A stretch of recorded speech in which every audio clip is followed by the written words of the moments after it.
You know, it's been a rough couple of days for the U.S. figure skating community with the death of several of their young, talented athletes in that big plane helicopter crash over the Potomac.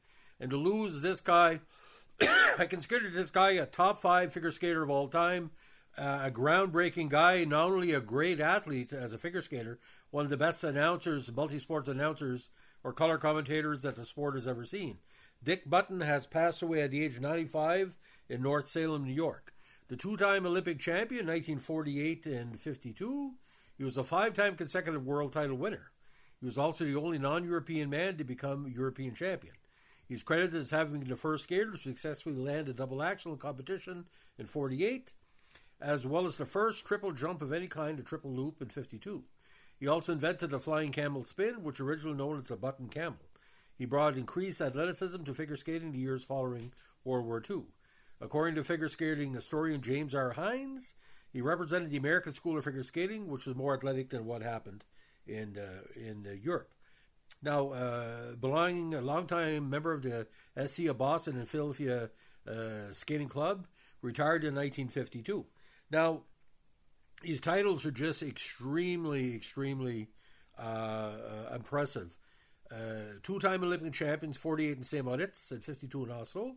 World championships, back-to-back from 48 to 52. Davos, Paris, London, Milan, and Paris again. He won silver in Stockholm in 47. Of course, next year he won the Olympics. European title holder, 48 in Prague. North American title winner, Ottawa, Philadelphia, and Calgary, 47, 49, 51.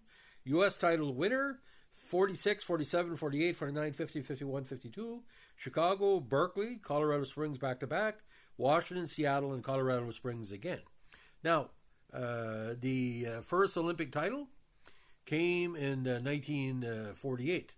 At the 48 Winter Olympics, Button bet his longtime rival, Hans Gerschweiler, after getting a 29.6 point lead following the figures portion of the competition, having won 4 to 5 figures.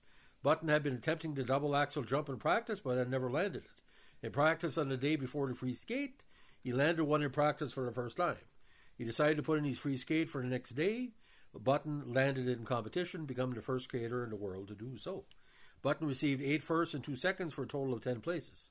Gerschweiler had 23. That, combined with the figures results, gave Button the gold. At the age of 18, he became and remains the youngest man to win the Olympic gold in figure skating. Now, he went to college as well, and again, eventually, even though he wanted to attend Yale, he went to Harvard. He was a full-time student at Harvard while skating competitively and graduated in 52, and was a member of the Delphic Club, one of the university's select finer clubs. He wanted to win every international competition he entered for the next 4 years. Now, at the 52 Olympics, he again held the lead after figures with 9 places over Helmut Siebert. Button's point total was 1,002 to Siebert's 957.7. During his free skate, he successfully landed a triple loop and becoming the first person to complete a triple jump in competition. He became the third male figure skater to win 2 Olympic gold medals after Gil Gastrom and Kyle Schaefer.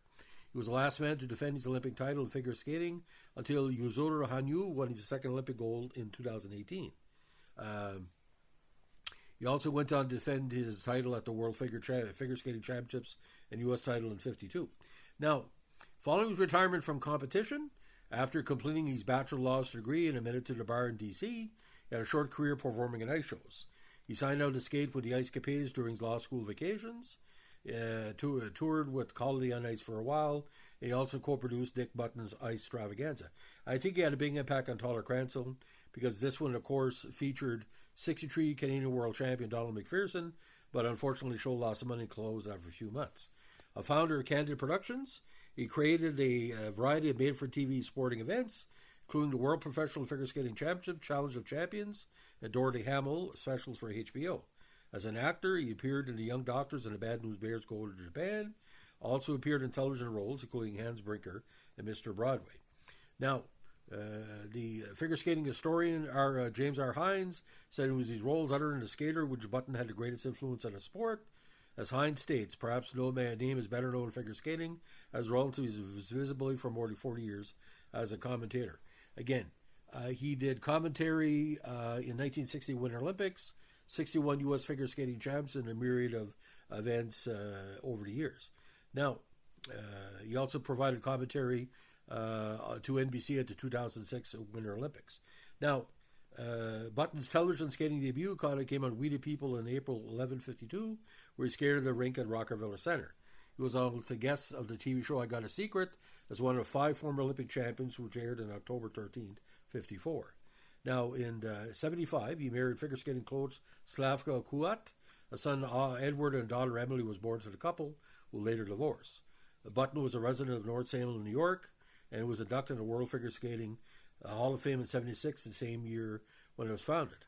Now, unfortunately, he suffered a serious head injury on July 5th, 1978, when he was one of several men assaulted in Central Park by a gang of youths armed with baseball bats. 3 persons were subsequently convicted of assault for the attacks. News accounts and trial testimony indicated the assailants were intended to target gay people, but the victims were attacked at random, and that because of the random nature of the attacks, the police said there was no reason to believe the victims were homosexual. Now, on December 31st, 2000, he was skating at a public rink in Westchester County, New York, when he fell, breaking his skull and causing a serious brain injury. He recovered and became a national spokesperson for the Brain Injury Association of America, as well as continuing his Emmy Award-winning commentary and broadcasting Olympic Games and on various figure skating TV shows. Unfortunately, again, January 13, he died in North Salem at the age of 95, survived by his longtime partner, Dennis Grimaldi, and his children, Edward and Emily.